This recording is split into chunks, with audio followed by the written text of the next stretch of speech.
تذکرہ، یہ لفظ بہت اہم ہے، تذکرہ، ذکرہ، تذکیر، فذکر بالقرآن، کیا معنی ہے اس کے؟ یاد دہانی صحیح ترین ترجمہ ہے، یاد دہانی۔ ایک ہے کسی کو کچھ سکھانا، نئی بات سکھانا، ایک ہے یاد دہانی، اسے ایک چیز معلوم تھی کوئی بھول گیا، یاد کرانا۔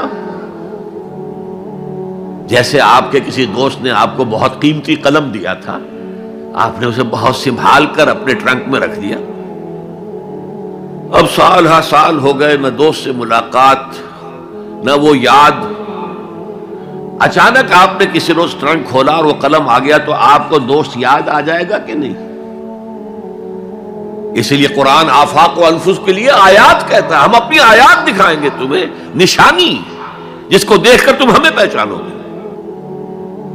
اور تذکرہ کا مطلب کیا ہے؟ پوٹینشلی ایمان ہر انسان کے دل میں موجود ہے، یہ جو روح جو ہمارے قلب کی مسکن نکید ہے، اس میں اللہ کی معرفت بھی ہے، اللہ کی محبت بھی ہے، البتہ ذہول کے پردے پڑ گئے ہیں، بھول اور نسیان طاری ہو گیا ہے، ہم دنیا ہی کے اندر گم ہو کر رہ گئے ہیں، ہماری ساری دلچسپیاں دنیا سے ہیں، لہذا ہماری توجہ ہی نہیں ہے، ورنہ ہر انسان کے دل میں یہ جو یہاں ہندوستان میں کہتے ہیں آتما اور پرماتما،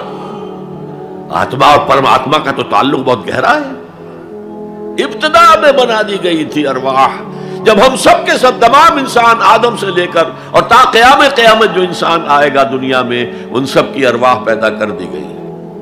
اور پوچھا گیا الستو بربکم قالوا بلا، یاد ہے؟ لہذا یہ تذکرہ ہے، یہ یاد دہانی ہے،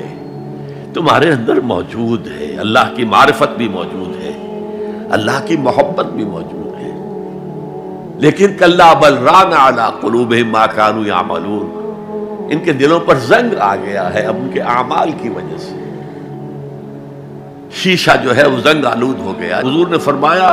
ان هذه القلوب لتصدع كما يصدع الحديد اذا اصابه الماء،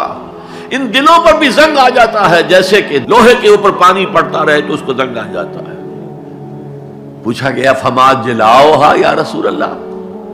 اے اللہ کے رسول ہماری تلواروں کو زنگ لگتا ہے، ہم پالش کرتے ہیں، سیکل کرتے ہیں، وہ پھر چمک اٹھتی ہیں، تو دل پر اگر زنگ آ جائے تو اس کا علاج کیا ہے؟ دو چیزیں فرمائی، کثرت و ذکر الموت و تلاوت القرآن، دو کام کرو کثرت سے، موت کو یاد رکھو، یہاں رہنا نہیں ہے، جانا ہے، یہ ہمارا گھر نہیں ہے، یہ ہماری منزل نہیں ہے، ہمارا اصل گھر جو حضور نے فرمایا انما الدنیا خلقت لکم وانتم خلقتم للآخرہ، یہ دنیا تمہارے لیے بنائی گئی، تم آخرت کے لیے بنائے گئے ہو،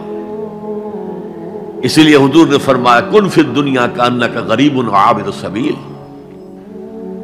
دنیا میں ایسے رہو جیسے راہ چلتے مسافر ہو یا اجنبی ہو۔ اپنے بارے میں فرمایا مالی والی دنیا، مجھے تمہاری دنیا سے کیا سروکار، انما مثلی کراکب استظل تحت شجرۃ ثم راح فترکھا، میری مثال اس مسافر کی سی ہے جو ذرا سستانے کے لیے کسی درخت کے سائے میں بیٹھتا ہے تھوڑی دیر، وہ اس کا گھر تو نہیں ہے، اس کی منزل نہیں ہے، پھر وہ اس کو چھوڑتا ہے، اپنا راستہ لیتا ہے۔ یہ اگر ہمارا تصور قائم ہو جائے، کلا انہا تذکرہ، اب اس کے بعد جو الفاظ آئے ہیں فی صحف مکرمۃ مرفوعۃ مطہرۃ بایدی سفرۃ کرام بررہ، یہ جو قرآن ہے، جو تذکرہ ہے، یہ بڑے ہی انتہائی پاکیزہ صحیفوں میں ہے، فی صحف مکرمۃ، بڑے باعزت، مرفوعۃ مطہرۃ، مرفوع بلند اور انتہائی پاک، بے ایدی سفرۃ، یہ کن کے ہاتھوں میں ہے؟ لکھنے والے وہ فرشتے، بے ایدی سفرۃ کرام بررہ، جو نہایت باعزت ہے، بہت وفادار ہیں اللہ کے۔ یعنی اصل قرآن کہاں ہے؟ لوح محفوظ میں ہے، اصل قرآن کہاں ہے؟ ابھی اگلی جو پڑھیں گے ہم، کتاب مکنون، چھپی ہوئی کتاب کے اندر ہے. اصل قرآن کہاں ہے؟ وَإِنَّهَا لَفِي أُمِّ الْكِتَابِ لَدَيْنَا لَعَلِيٌّ عَظِيمٌ. یہ تو اس ام الکتاب میں جو ہمارے پاس ہے، بہت بلند ہے اور بہت عظمت والا ہے.